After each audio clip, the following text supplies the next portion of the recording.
कोयटा से हमारे bureau chief Mohammad Yusuf Nasir की रिपोर्ट के मुताबिक गवर्नर बलूचिस्तान के 2 ओहदों के खिलाफ सीपी पर बलूचिस्तान हाई कोर्ट में समाअत।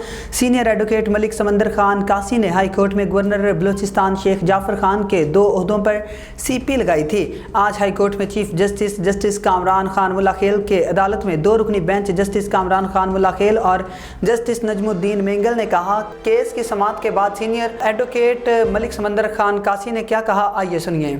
अब खान रहीम, आज मेरे केस मैंने गवर्नर के खिलाफ केस लगाया था, सीपी लगा हुआ था। कोर्ट नंबर 1 में डेबी थे, डेबी में चीफ जस्टिस कामरान खान मुल्लाखेल साहब, जस्टिस नजमुद्दीन मेंगल साहब। आज हम पेश हुआ, अपने दलाइल दे दिए और गवर्नर के खिलाफ गवर्नर 2 दे नहीं रह सकता है। आईन में साफ लिखा हुआ है गवर्नर 2 दे नहीं रह सकता है।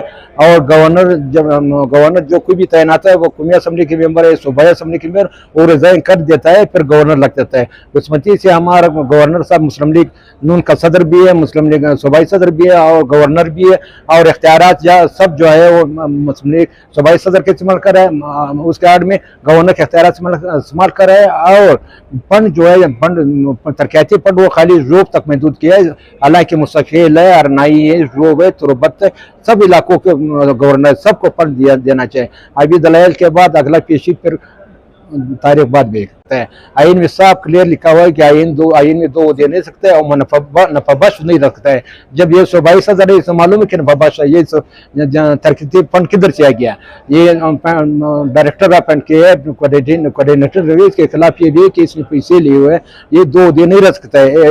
जैसे मैं पहले बोला कि गवर्नर जब तैनात है, वो जब मैं अगर कौमी असम्बली सूबाई असम्बली के मेंबर वो रिजाइन देंगे फिर गवर्नर बनेगा। मैं इसलिए मैं कहता हूँ कि गवर्नर 2 दे नहीं सकता। इन में साफ लिखा हुआ है कि गवर्नर 2 दे नहीं रख सकता है।